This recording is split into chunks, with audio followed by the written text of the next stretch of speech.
everyone. This is John Daly. I'm here with another episode of the Daly Express. My guest today is a guy with a pretty extensive political background who I've gotten to know online a little bit over the years. But it wasn't until I saw him on a Jake Tapper show called The United States of Scandal that I realized that he was caught up in a rather famous political controversy back in 2009. And we'll touch on that today. He was among other things, the chief of staff for former South Carolina Governor Mark Sanford. I'm talking about Scott English. How's it going today, Scott? Doing well, John. Thank you for having me on. I appreciate it.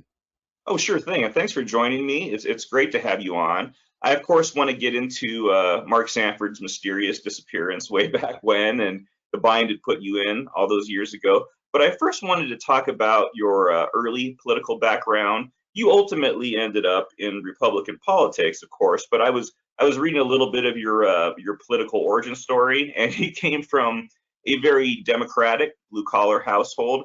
Can you talk about your upbringing, your political evolution, and how you ended up working for Mark Sanford?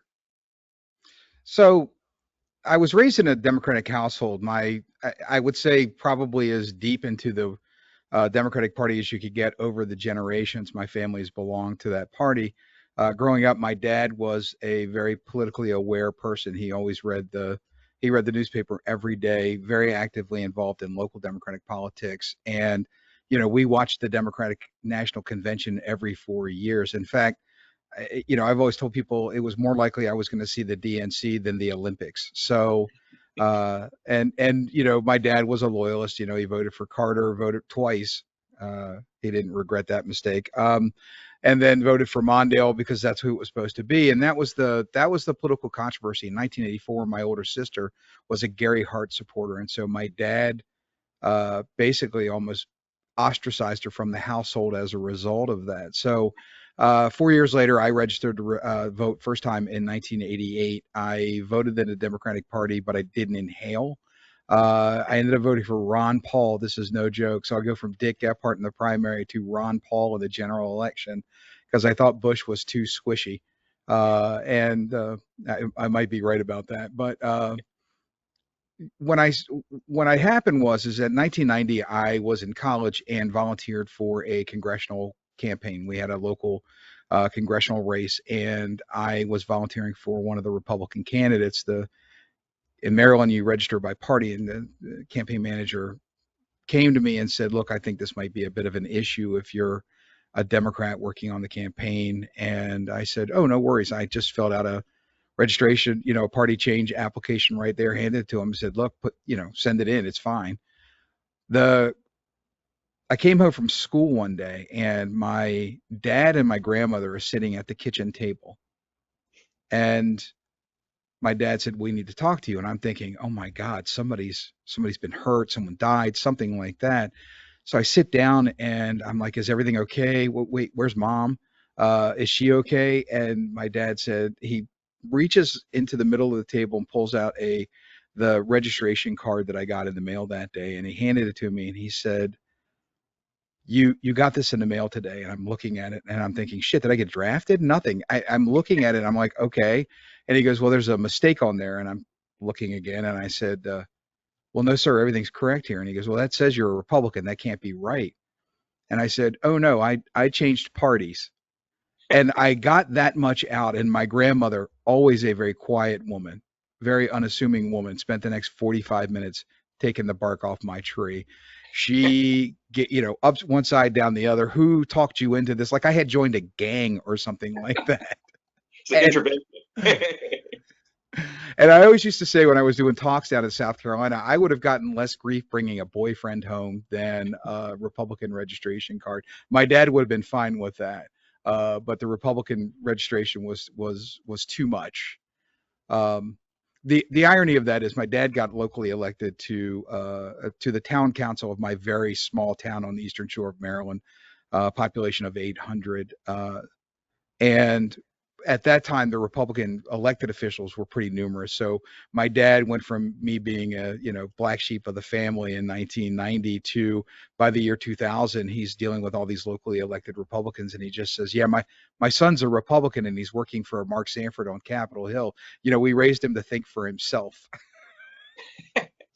So I'm proud to say that even my diehard Democratic father became a politician when he got elected to office. So. So how did you come to know Mark Sanford and end up as his chief of staff?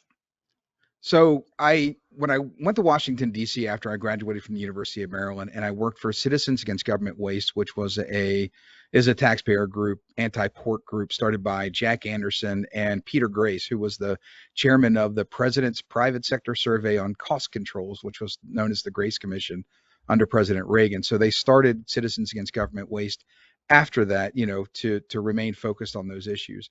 We had a reception in 1994 for the incoming Republican class. That was the Republican Revolution under Newt Gingrich. And so I can remember because it was December 7th, 1994. The first person to show up at that event was Mark Sanford. And, I'm pretty new in DC, but Sanford comes in, he's pretty unassuming. I call him Representative Sanford, and he goes, "No, no, no, you've got to call me Mark." And so we have a brief conversation. Later in the night, I'm working the room after we've gotten everybody in there, and Sanford's standing by the shrimp table because he's cheap, and so free food is the way he likes to go. Um, if you've heard stories about Strom Thurmond stuffing shrimp in his pocket, you know that it runs deep in the South Carolina delegation to do that. And we had a very long conversation about the deficit, the national debt, limited government, philosophically places where we were really aligned. And I got to work with his office quite a bit. And the next thing you know, there was an opening and an opportunity for me to go there in 1996.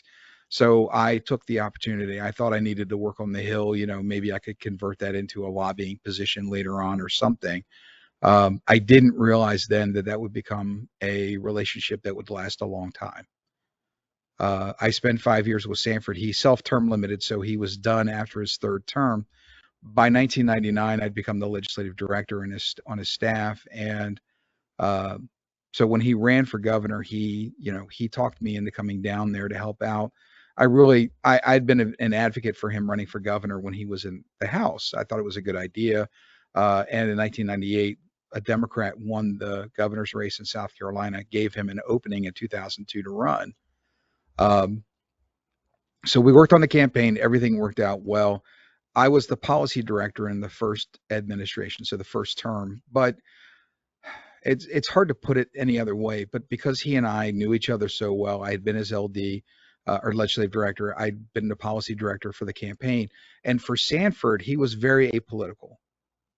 His politics were being a policy wonk, right? So his big deal was that everything had to be intellectually consistent. Everything had to have this underlying principled matter to it. So whatever we touched in the administration, whether it was through the cabinet, through the budget, through the scheduling, for crying out loud, it all had to come through my office under his direction. That's what he said. So I after the reelect in 2006, I became deputy chief of staff, and about a year later, our chief of staff left to go run for a Senate seat, and he's Tom Davis. He's currently serving as a South Carolina senator today, and he's doing a hell of a job down there.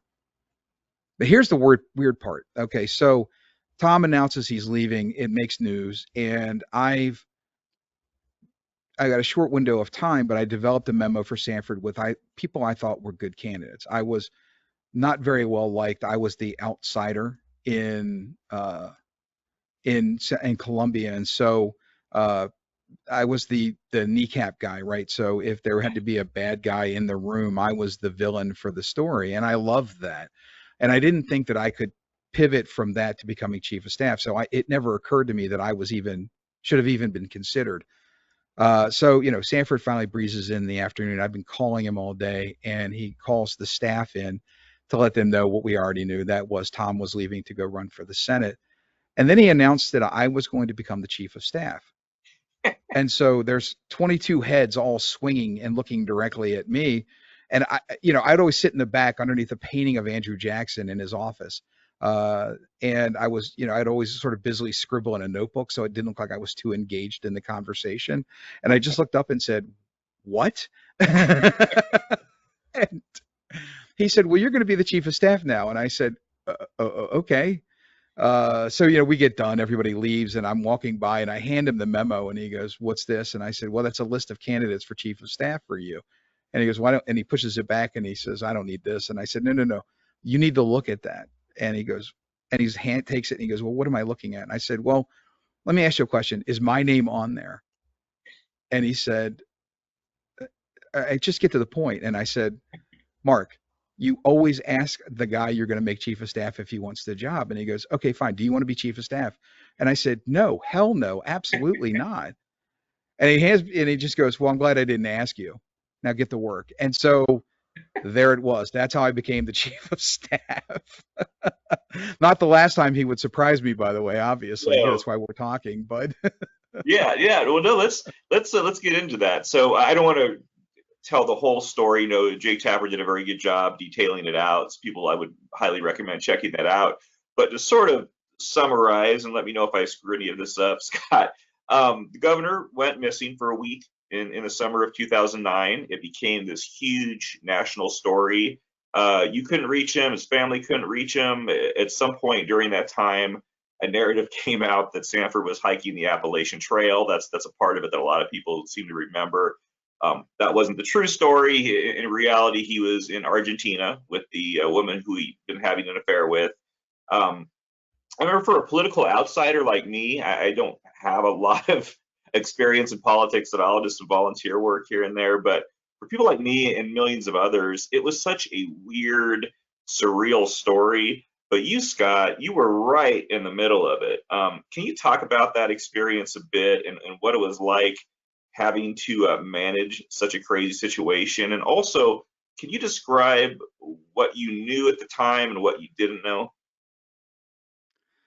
oh yeah. I mean, so let me premise it by saying this, which is, early in my tenure as chief of staff, Sanford was considered a vice presidential contender for John McCain. And we had a very long conversation in a drive down to Charleston. Now, I had sort of set the stage for Mark to rise to national politics. By getting him engaged in the Republican Governors Association, timing it so that he would be the chair in 2009, because I knew that a Democrat was going to win the White House in 2008, and that would put us in a favorable position politically. I mean, you got to think this stuff out. You don't just decide one day to run for president. It's a plan. And so, we went through that whole process, very similar to what we did before he ran for governor. But when the time came and it started to become a reality, he asked me what I thought about McCain, and I just said, "No, you shouldn't do it. You're a terrible number two guy. You can't be a messenger for someone else. You're just not good at it." And for anybody who doesn't believe me, there's a segment he was on Wolf Blitzer where I think it was Wolf Blitzer on CNN, where somebody asked Mark Sanford, "So what's the difference between George W. Bush and John McCain?" That's followed by at least 15 seconds of the most awkward airtime ever, because Sanford looked like he'd been hit in the stomach and he didn't say anything. He just long paused it. And I know it's on YouTube. So if you want to ever see that, it's Mark is terrible at being decisive about tough things, right? Jenny was very good at this. I was very good at this. We were his brutal decision making process. He otherwise would let circumstances sort of play itself out. So often he would sabotage himself in ways that sort of eliminated options. I don't want to run for vice president. I'm going to be a terrible surrogate on television so that they stop asking me. Um, I don't want to run for president. I'm going to disappear for 5 days and reappear again in a major political scandal. This is how he dealt with things. He needed his hand forced. Um, and I cover this in Tapper about his congressional run later on. That said, so in the course of that, though, he said, well, a lot of people have suggested I run for president in 2012. And I said, well, you absolutely should. I said, we've talked about this before. I've laid the groundwork for it, all of those things. And, you know, Sanford calls me his left brain. And so I'm his memory, and I'm the guy who knows his policies better than anybody else. And so he said, well, I'm glad to hear that, because I'm going to want you as part of that effort. And I looked at him and I just said, no, hell no. The, the, the time that I'd spent in the governor's office watching him evolve was driving me up a wall. I really wanted to leave. And I was not going to stick around and work on a presidential with him in 2012. At that point, I earned the right to cash out, and I was going to. And so I told him that. And so we sort of reached this divide point where, you know, there was Mark Sanford, the presidential candidate. He would travel around the country. He was raising money for the Republican Governors Association. He was raising his profile, collecting business cards, and he had a group of people around him. They referred to themselves as SFP, Sanford for President, and they got to travel with him. Meanwhile, I was back in Columbia, and a lot of the responsibilities of deciding things for the administration fell on me. And I was okay with that too. But what it meant was that Mark and I stopped talking. We had a friendship, and it became more of a professional relationship. And I think that's probably, to some degree, I don't want to speak for them, but to some degree, I think that's what happened to Mark and Jenny, right? They went from being a husband and wife to governor and first lady and aspiring presidential candidate, and his chief political advisor was Jenny. She, you know, she was his sounding board for everything. And so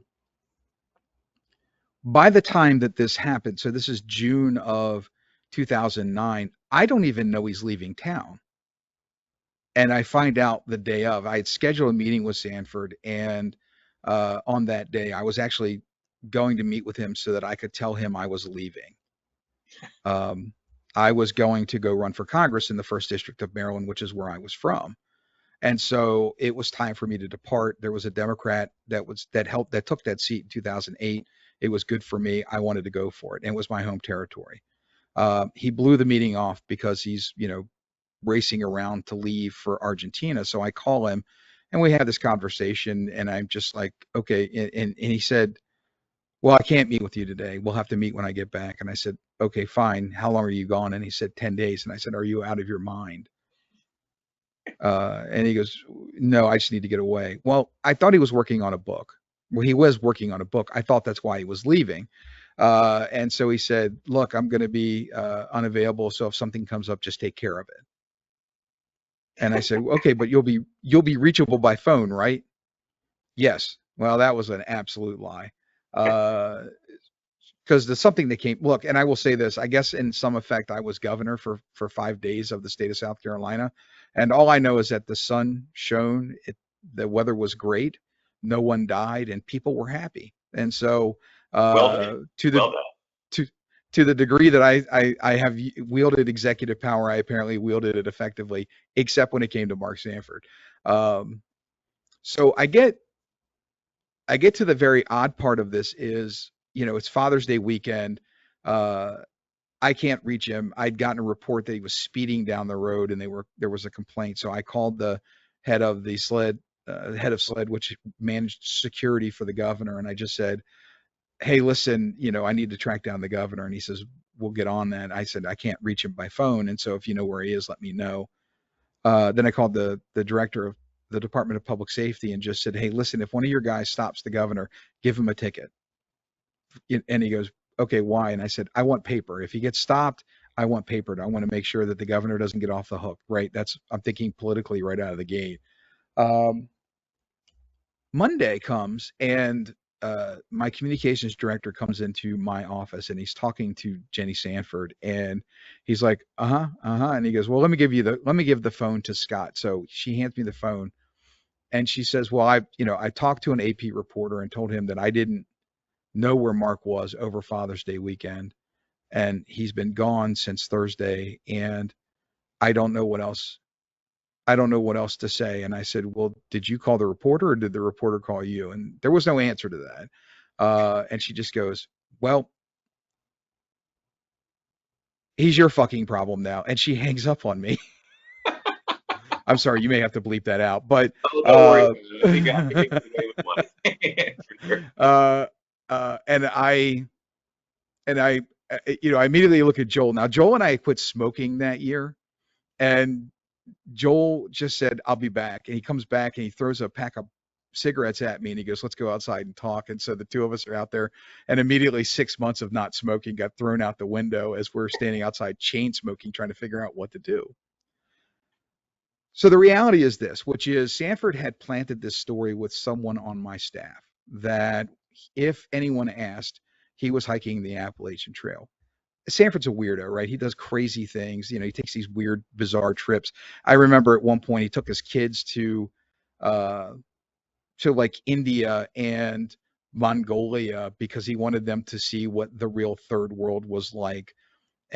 And so we'd only talk to him by sat phone at like 2 o'clock in the morning. It was just this completely weird setup. Or, he would, one of my other favorites is he went, I mean, hell, on his honeymoon, he did a double trip where they went up the Amazon and then went to South Africa. And so they took a month-long vacation, which is something only rich people do, by the way, is take a month-long honeymoon. But, Right. uh, so he had these weird trips all the time. So it really wasn't unusual that he would be hiking the Appalachian Trail. We knew someone that had a cabin on the trail, and I really thought because he was working on a book that's where he was, that he had holed himself up. He owed 5 chapters to Regnery, which is who was going to publish it, and he had 2 weeks to get the chapters done, and he'd done a terrible job of working on that. He was far from focused. Well, I figured out why later, but at the time, I just he that was a tension point for him and me. So as soon as this happens, I start quizzing the staff. Hey, do you know anything about where the governor is? And then all of a sudden, this hiking the Appalachian Trail story pops up, and uh, I'm still hesitant to go out to the public and say I won't say that I've talked to him. I won't lie to the public, and I'm really nervous that I'm going to tell. So finally, I just told Joel, I was like, look, let it go. This is the best I've got. It's reasonable. The law enforcement had pinged his phone in Atlanta. Sure, he'd gone to the foot of the Appalachian Trail in Georgia, and then he walked his way up. Why not? It all sounded perfectly legitimate and reasonable, right? Boy, did it went so far, John, that I actually got the Georgia State Police to patrol that parking lot for 3 to 4 hours on the Monday after his disappearance to find the truck that he should have been in. And then lo and behold, I find out that truck is parked at the Columbia airport. Well, that's when you mentioned about the pinging of the cell phone. I mean, that's serious. These people, you got when a governor goes missing, you've got to yeah. So what? Who? I'm trying to think of where it first came out, and I'm sure it was mentioned in that special, but I forget. Where wasn't it a reporter that first reported the idea of an affair, or is that correct? So here's the crazy story. Sanford, while he was becoming this sort of presidential candidate, decided that he was writing this book, he needed to document things. So he stopped talking to people and started writing them letters. He would write letters to his family members, and he was corresponding with, in 2008, he'd taken a trip to South America, and um, in fact, there's a bolo just over my shoulder that came from that trip that I still keep as the reminder of the Appalachian Trail. But uh, and he'd had an affair, and so he was smitten with this woman. So they're communicating back and forth by email. Well, for reasons that are of I couldn't even begin to comprehend these emails, he then decided to print out, put in a folder, and put it in the desk in the residence at the mansion. And so, well, in January, Jenny Sanford comes across them, as why wouldn't she, right? And she reads them and discovers this affair. Now, this doesn't get to me for sure, but it doesn't get out very far. Well, someone had sent those emails to the paper in Columbia, the state paper. And so as Sanford's disappearance is going on, I guess after having them for 6 months, some reporter goes, "Hey, don't we have some emails that were supposed to be between Mark Sanford and this woman?" who isn't his wife. And so, I mean, this is no offense. This is not exactly great reporting when you've got this and you do nothing with it for 6 months. Right. I mean, you got to be kidding me. Um, and so all of a sudden I start getting questions about, well, is Sanford in Argentina? And I'm like, I don't know what you're talking about. Why would he be in Argentina? Is he cheating on his wife? No.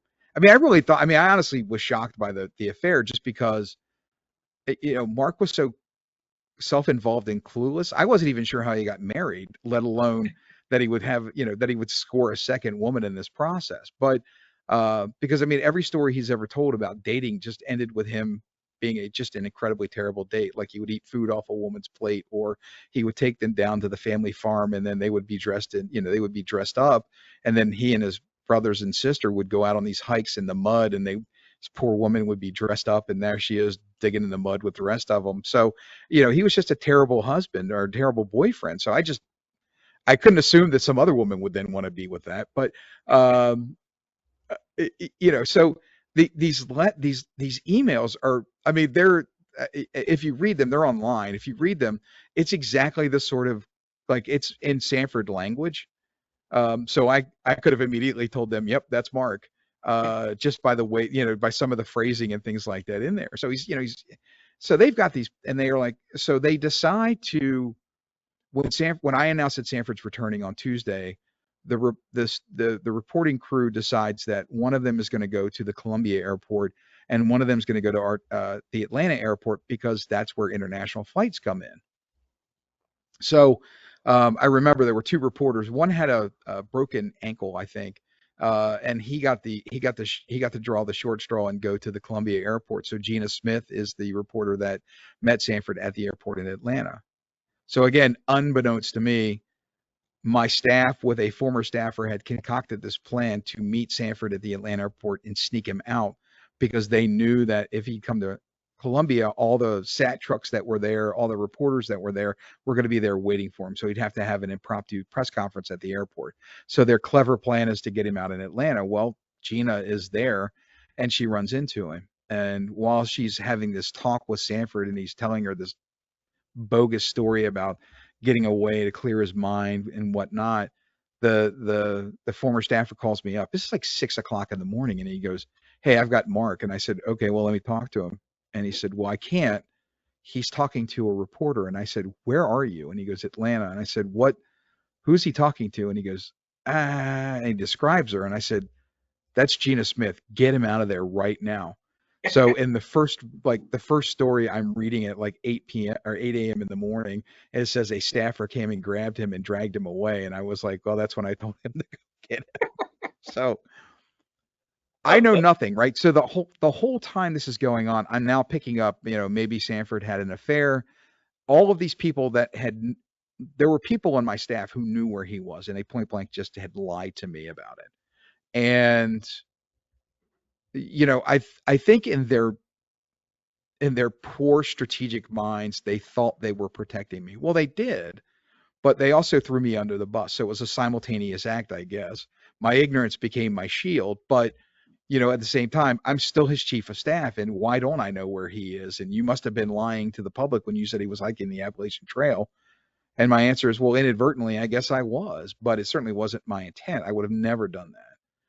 And Mark knew that. I think that's part of the challenge here was that Mark knew, one, if I'd caught wind of him leaving to go see his mistress, I would have stopped him in his tracks. But two, if I knew where he was and he's disappeared, I would have just disclosed it.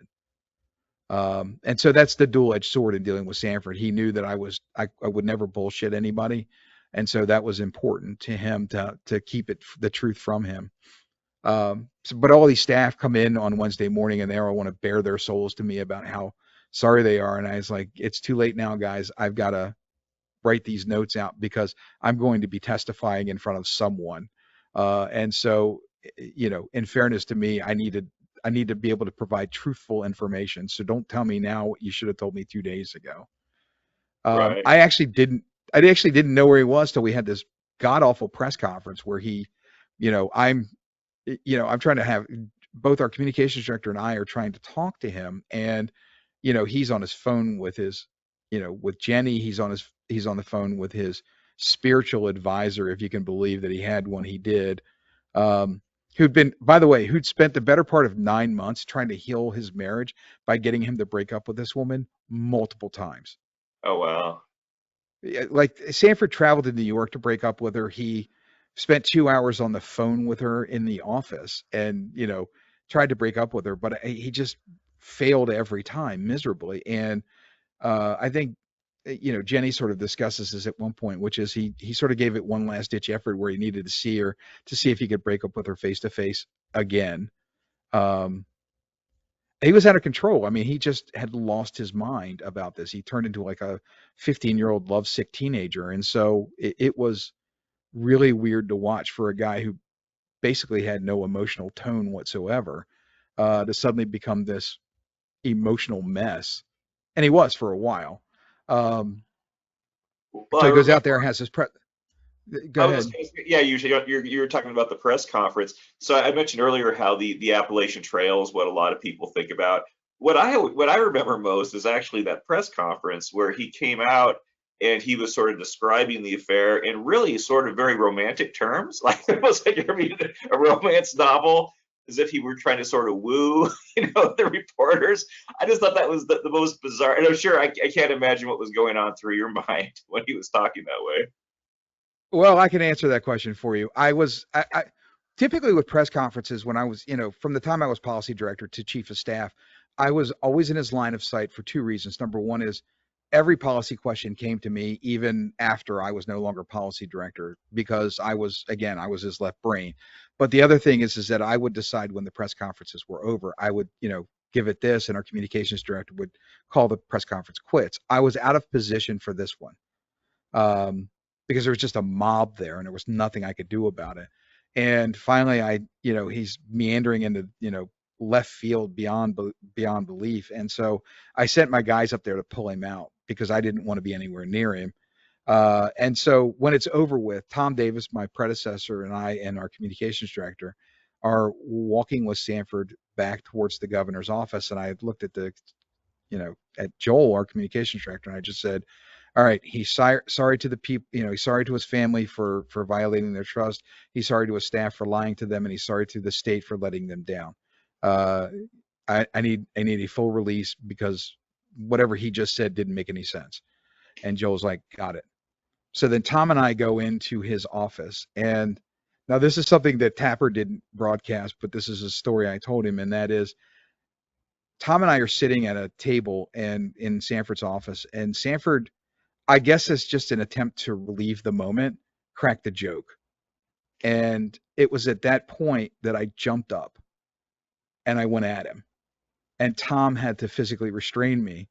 Um, and security came in, and I just said, I need to punch him. I have to punch him. And Tom was like, you can't do that.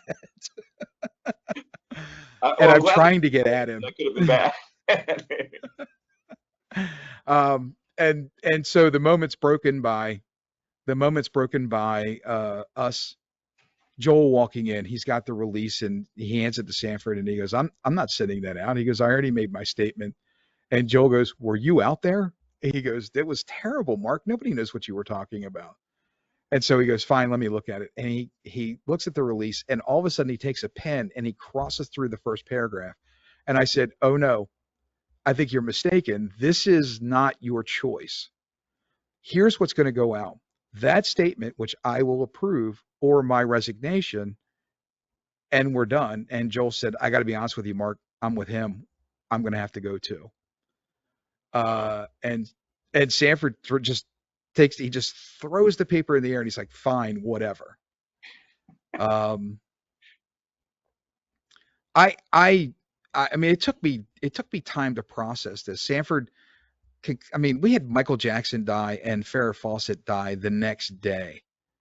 And he and his Oh political wow, that's kind of advisor, lucky when you think about it, politically. I mean, Anyway. could have buried the story, right? I mean, Yeah. look, the we did this press event, and people were like, oh, he just screwed up. It was just an affair. All right, it's not great, but okay, fine, we can live with it. And then he decides to do this, basically a 2-day AP interview the following week. and I'm pleading with him not to do it. We're arguing about it, and then finally Joel's like, well, he wants to do prep, and I said, fine, we're going in, and then we go in, and Sanford goes, oh, you can't be in this meeting. I was like, why not? And he goes, well, you're probably going to have to testify, so I don't want you to get your timeline all mixed up. And I said, Mark, I've got that all written out, buddy. We're good. I want to be in this discussion. And he goes, no, no. So my deputy chief, who'd been our chief of staff in the congressional office, and she was a good friend of mine, she follows me out and she goes, he can't look you in the eye. And I said, I don't care. I have a job to do. So for a couple of days, he struggled with talking to me because he didn't know what to say. Um, he does this AP interview and he says things like, you know, they were in Buenos Aires and this couple was next to them and they saw the spark and some little boy comes up to them in a market and he's romanticizing this whole thing like a moron. And he uses, and there's some lines that are isolated where they played the audio clips and he's saying things like, I'm trying to fall back in love with my wife. I, I mean, holy cow, I'm dying, right? I'm reading all this. So, of course, the calls for resignation just start coming. And he's holed up. He won't communicate. And so I go to the mansion as this is all happening. And I just said, all right, you've got two choices. Either you've got to resign today or you've got to fight. You don't get to do a third thing. I said that interview was a disaster. And I said, I'm sick and tired of you listening to other people. So either I'm going to start calling the shots or I'm going to get out of the way and you can deal with whoever you've got to deal with. And at that point, he was an emotional wreck, not prone to crying often, but all of a sudden he started crying a lot. And that was one event where he just broke down in tears and he just said he didn't know what to do and all this other stuff. And I said, fine. I said, but we're back to back and we're shooting our way out of this or we're done because I can't stay here. You're going to destroy my career and I can't let you do that. So that was it. I was positioned now to be the guy to navigate him out of this. Um, it's weird that I had to fight for that since I was the chief of staff, but because we had grown apart, we stopped speaking more or less to each other unless we absolutely had to. I couldn't stand being in the room with him. I could only assume he couldn't stand being in the room with me.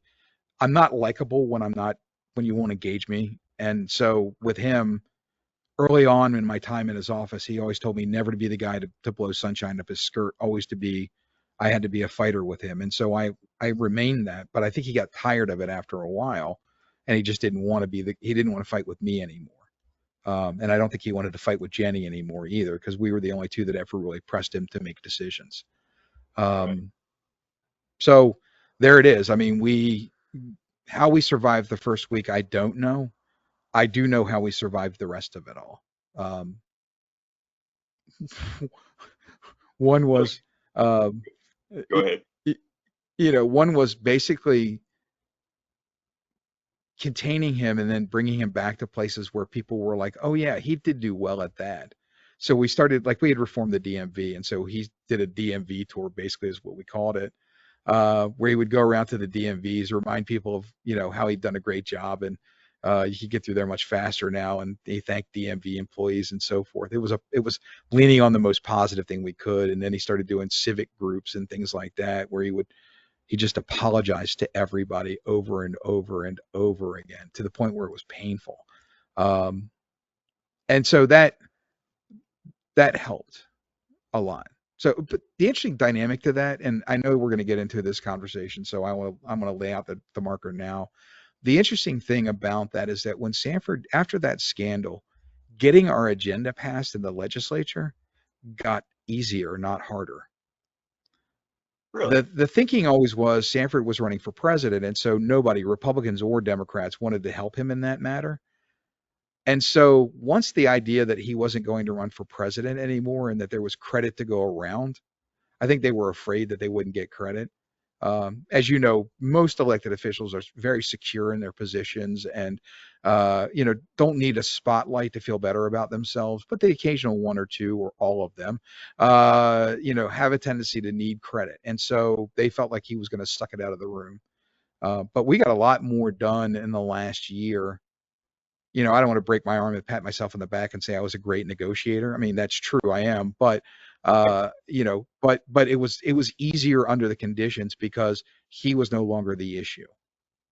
That's interesting. So Um, he sort of, as a lame duck, he wasn't very lame at the politically anyway. After that, no, hell, I mean, we had our most success in sustaining budget vetoes. I mean, we had a criminal justice reform bill that had been languishing for 8 years, and all of a sudden it got passed. We passed major reform to overhaul the unemployment agency in the state, which was a battleground because they had bankrupted themselves. They weren't a cabinet agency, and we moved them into the cabinet. I mean, we had a very successful last year in office, which defies all the wisdom because you're right, he was a lame duck, but for whatever reason, all of that pent up energy just let loose because again, Sanford was no longer the center of the story. I mean, he got yeah, his credit, and certainly, I mean, hell, by the time he left office, his approval rating was 55%.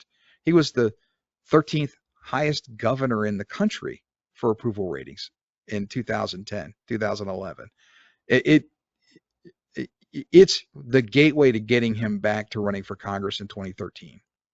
right. And he had a Uh, successful election there too. It's sort of a remarkable thing. So I was gonna the Sanford situation was obviously the one we're talking about was obviously outlandish, in relation to what politics were like 15 years ago.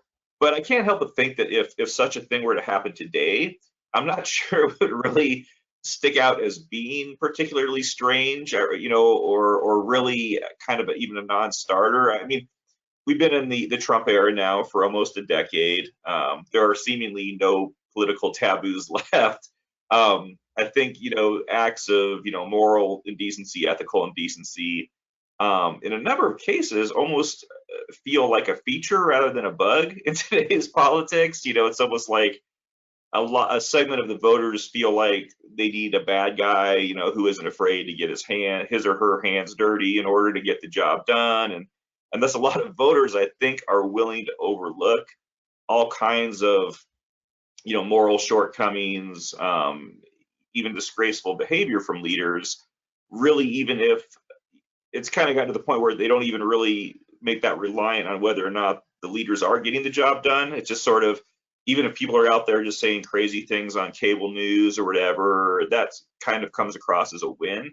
Am I being too cynical in the way? Do you think, Scott, in the way I'm describing the current political environment? one of the, I mean, just looking at the Sanford scandal, I mean, if you look at the scandals that occurred around it, like you had Elliot Spitzer and Jim McGreevey in New York and New Jersey, who got wrapped up in an affair scandal of some sort.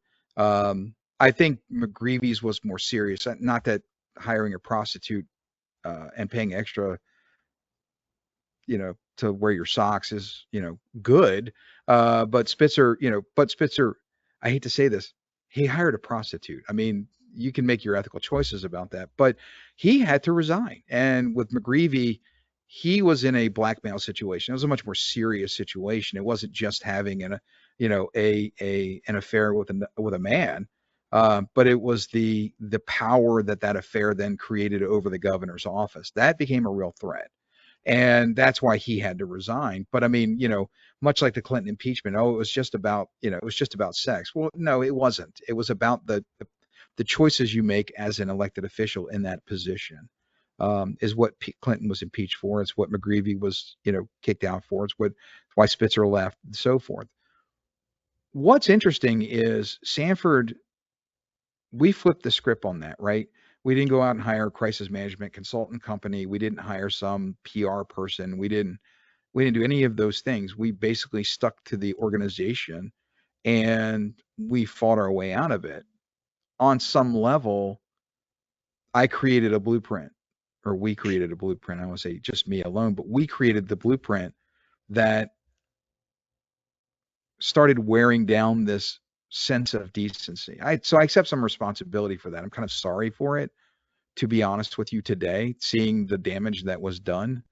Um, because there have been other governors in scandals since then, and I would get phone calls of, helping different, giving advice for different governors that were wrapped up in sex scandals, like Governor Bentley in Alabama was a good example of that.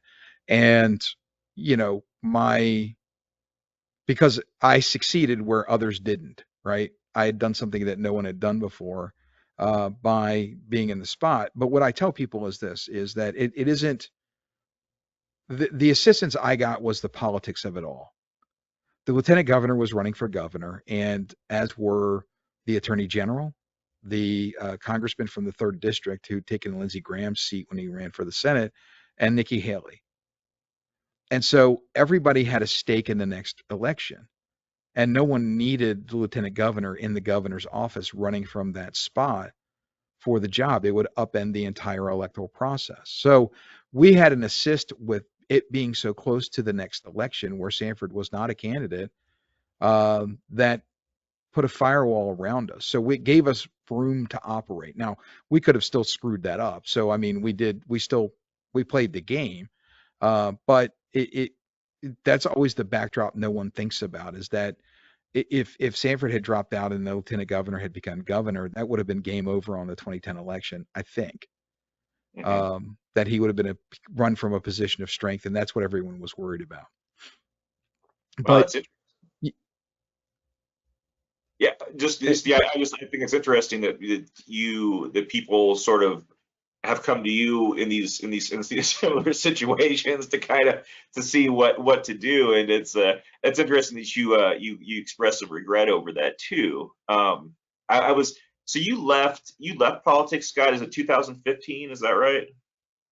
So yeah, after that, I went to go work for the superintendent of education. He asked me to come run the Department of Education in South Carolina, and I did that for 4 years. And then Sanford had been elected to Congress again.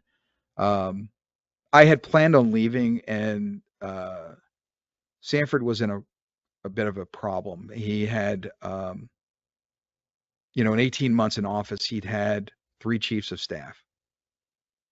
And the night he got elected to office, he asked me if I would come back, and I said no. And every time that someone came up, or every time that a chief would leave, he would call me again. And um, and my answer was always no. I didn't miss working for him at all. I didn't consider him a friend. I didn't feel like I owed him anything. And then, but this thing was going south. He had been dating the mistress, and then he broke up with her on Facebook, on his congressional Facebook of all things. Okay. And while she's in the air flying, and she gets greeted at the airport, and some reporter sticks the Facebook post in her face, and she reads it, and she goes, okay, well, I mean, this is the first I'm hearing of it. And so that was awkward. And so he just was a mess. He just, and I saw that, right? He was not the same Mark Sanford that I'd worked for in Congress or as governor. Even after the scandal, he'd further descended into this shell of, I don't know. He convinced himself of some things that just didn't make any sense. One of them was long Facebook posts are the way he was going to effectively communicate with the world. For him, it was hiding. I mean, that's all he was doing. I don't know why he bothered to be a congressman. He was scared of being a congressman, Hmm. but I don't think he knew what else to do. And so I came there and I just said, look, here's the deal. You're churning people out too fast. I will come back, but I'm going to leave in less than 12 months. I'm going to hire my replacement. I'm going to teach them everything I know about surviving you, and helping you. And I'm going to get the hell out of here. And I'm never going to do this again. And so I came in, and, the honeymoon lasted long enough for me to hire a deputy chief of staff that became his chief of staff for good.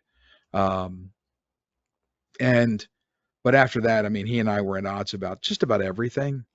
And so we sort of picked up where we had left off before he disappeared to go to Argentina about that. It was just constant tension. And so I decided that I'd had enough both of politics, partially because of that. But here's the crazy thing, John, and we talk about where conservative Republican politics are today. You could see it happening, right? Right in front of your eyes before Donald. I mean, Donald Trump's a symptom of the problem. He's not, and he certainly is capitalizing on the problem, but he alone's not the problem. And I think that people have lost sight of that. And the reason why I say that is because, you remember in 2015, the chief scandal was reelecting John Boehner Speaker of the House. Think about that as a political controversy for a minute. Boehner was, I mean, Boehner had a rule. If you have an issue you want to push, go get me 218 votes, and it's on the agenda the next week. And he was Right. dead serious about that. And because he was a practical man, he was not a driven ideological man anymore. He'd sold his soul out on that. John Boehner, 1990, yes, he was a very principled individual. John Boehner, 2015, he was a prolific fundraiser and still a chain smoker, but just didn't give a rat's ass about policy to the degree that he had done that earlier. And when you rise to that level, that often is the case. He's a vote manager at that point, right? Yeah, they do messaging and cutting taxes, small government, the usual Republican messaging was what he would go after. But tactically speaking, he didn't have a legislative agenda. Now you can criticize him for that, but I mean, they were criticizing him because he was some sort of sellout, that he wasn't pushing the right bills, that we didn't have Hillary Clinton in handcuffs over Benghazi, and we didn't have Obama up on impeachment charges and so forth. So Sanford would make these posts, and you'd see comments like, "Who cares what you think? You voted for John Boehner."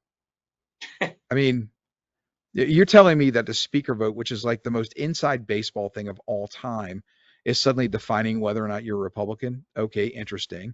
Or alternately, okay, when are you going to impeach the president? And there's no answer for what. It's for high crimes and misdemeanors. That your job to fill that blank in of exactly what those high crimes and misdemeanors are. And I thought, look, I disagreed with Obama on a myriad of things, most of them actually, right down to the tan suit. I don't care what anybody says; it was a bad choice.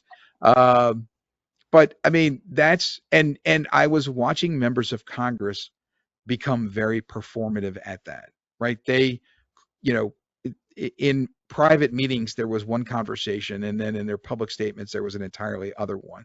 And so the party, the party is held hostage by the least of our conservatives. And it still is, and I think it's even worse because Congress doesn't function anymore. It's an assemblage of podcasters and authors who go on cable news and who hold hearings, and that's it. They don't dive into policy. They don't pass legislation. They're asleep at the wheel while the executive branch yields more and more power, or wields more and more power over the country. And so I always tell people I'm a lapsed Republican, but I'm still a small government, free market conservative, and believes in a constitutional form of government, which means you have to have three branches. Not, it's not the executive branch, the judicial branch in Hollywood. It's legitimately got to be a functional branch. And that alone is the reason why we're at the point we are. Wow. Yeah, no, I think that's exactly right. I know Jonah Goldberg over at the Dispatch always sort of brings up the point how there's not really an incentive structure set up to be an effective leader, an effective legislature, but there is definitely incentives to be a celebrity. If you're out there, in front of the camera on cable news, taking it to the other side, taking it to the naysayers on your side, you're going to get elected. There's not really, a lot of times there's not really much consideration for the policies anymore. It's just the performative part of it. And do you ever see, Scott? First, do you think things are ever going to change back in a better direction? Perhaps, after certain people that have been around for a while kind of disappear from the scene at some point. Do you see any kind of situation in which you could ever return to politics, or are you just done forever? First question I'll answer is we've been through these cycles before. The good news is America is good, but it hasn't always been great. And if you go back and look at the political violence of the 1960s, if you look at the between the war periods in the early 20th century, really the events leading up to the Civil War, I mean, those are dark periods in our history, and to date, still worse than where we are today.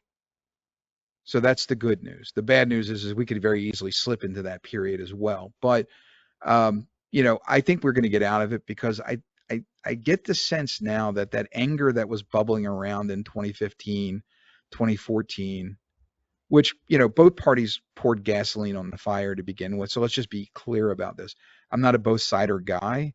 I'm a double hater. I've been uh, I'll give Democrats credit for one thing. They actually act the way they're supposed to act, right? They believe the things they say they believe. They do the things they say they're going to do.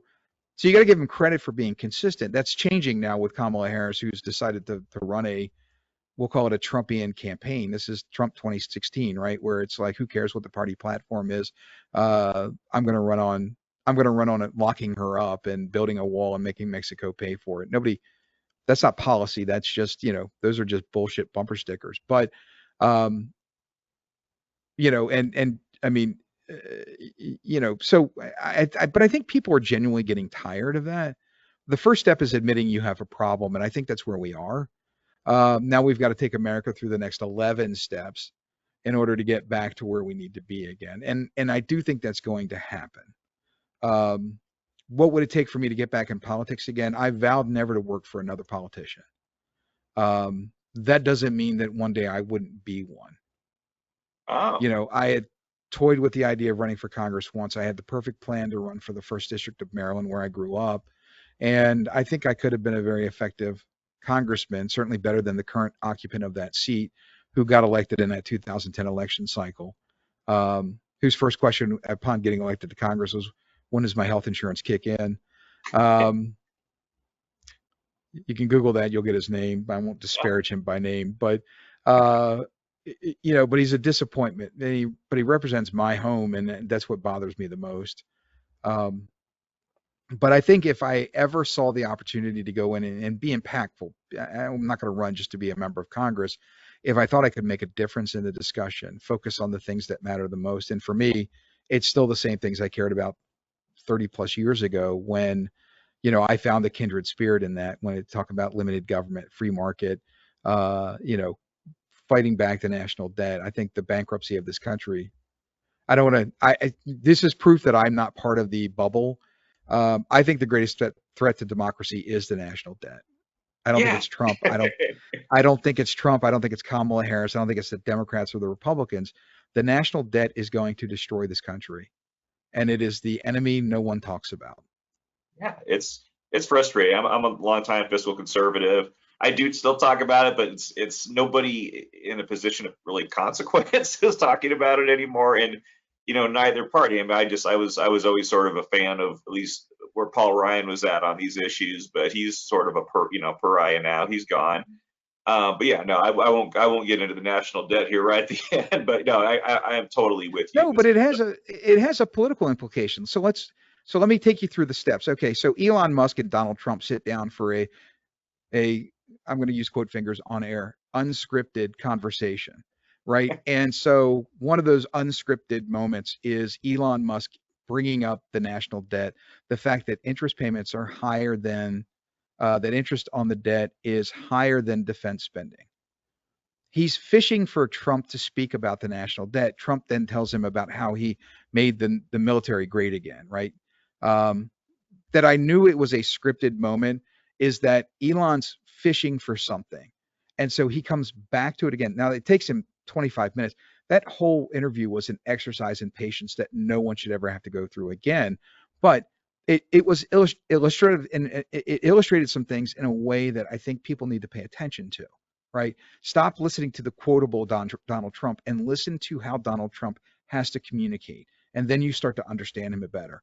So Elon goes back to this whole thing again and then says, I think we need to have an efficiency commission because we have never done that before, right? We do this. I mean, that's just as sure as the McRib coming back, there's going to be a government panel that's going to help fix government spending going all the way back to the Grace Commission, right, in 1983. And here we are 41 years later, and Peter, 80% of the recommendations the Grace Commission made were never touched in any way, shape, or form. So, and it was the blueprint for the next commission that came along, and on and on and on. So, Elon, who sort of envisions himself as some sort of American Bolsonaro, where he's going to go in and just by will cut government, just says, well, we need to have a government efficiency panel. So, what is it? 2 days ago, he then tweets out that he wants to be the the secretary of the Department of Government Efficiency, which works on two levels. Why? Well, one, well, I mean, here it works on the wrong level for one reason, which is we don't need another government agency to make government more efficient. We allegedly have that already, so let's just use that one. Two, Department of Government Efficiency is what? DOGE. I mean, do you see what I'm talking about here? This is the name of his Bitcoin, for crying out loud. This is how, I mean, no offense, but I mean, this is how oligarchies become oligarchies, right? Right. Very wealthy individuals start figuring out how they can leverage their presence into government. And that's precisely what he's trying to do. For no other reason alone, Donald Trump should not win the election because of the just insidious billionaires that he would invite into the inner sanctum of our government would be so offensive to everyone, or should be. The idea that Peter Thiel and Elon Musk start dictating policy to an administration makes me a little nervous. Yeah, I hear you. Now, And that, that really all it takes is a little flattery, and if Trump really get his ear too. listen, very little too. I can tell you that he's easy. The man's a human thirst trap, for crying out loud. He loves for people to adore him. Um, I don't know what Fred Trump did to him as a child, but holy cow, I really cannot anymore. But um, the problem and where people should be angry is what's the alternative to that?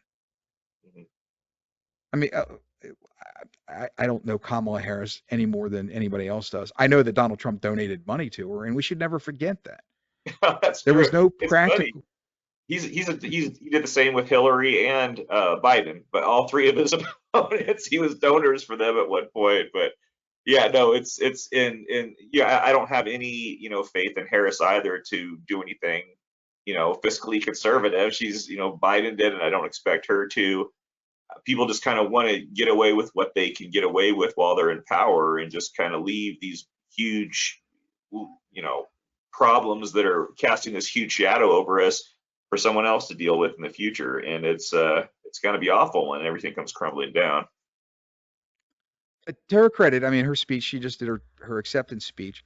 The one place where I think she's articulated at least a foreign policy vision. I don't know how this is going to get executed, but a foreign policy vision that I think makes sense and probably was the most effective at doing that since probably Bill Clinton.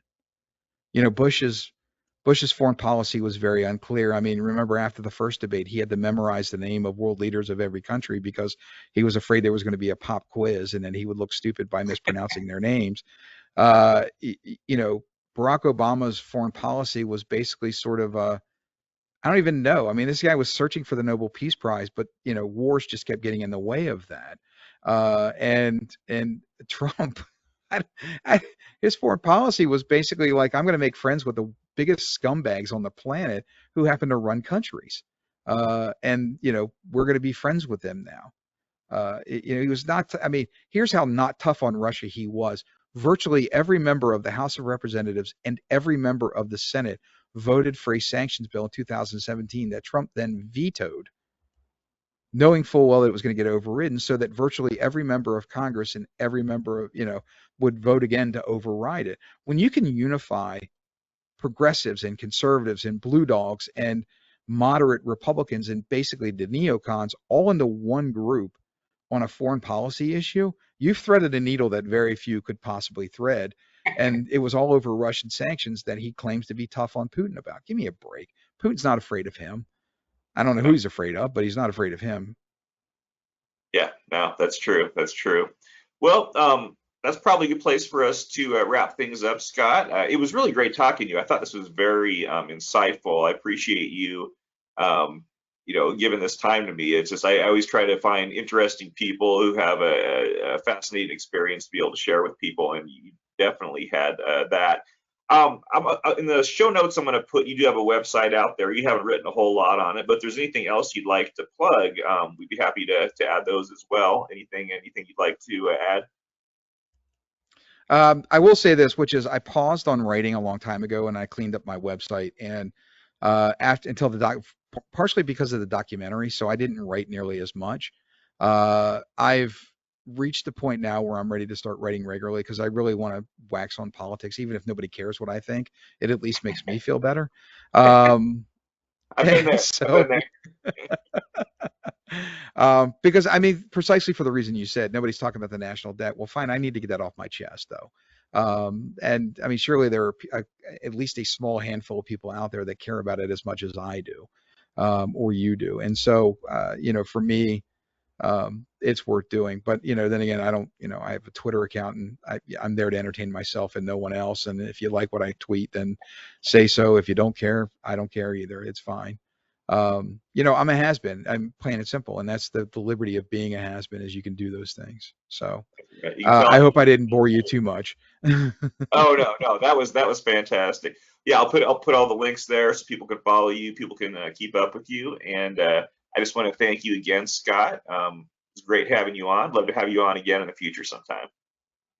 It'd be my pleasure. Thanks a lot, Johnny. It was fun. Thank you.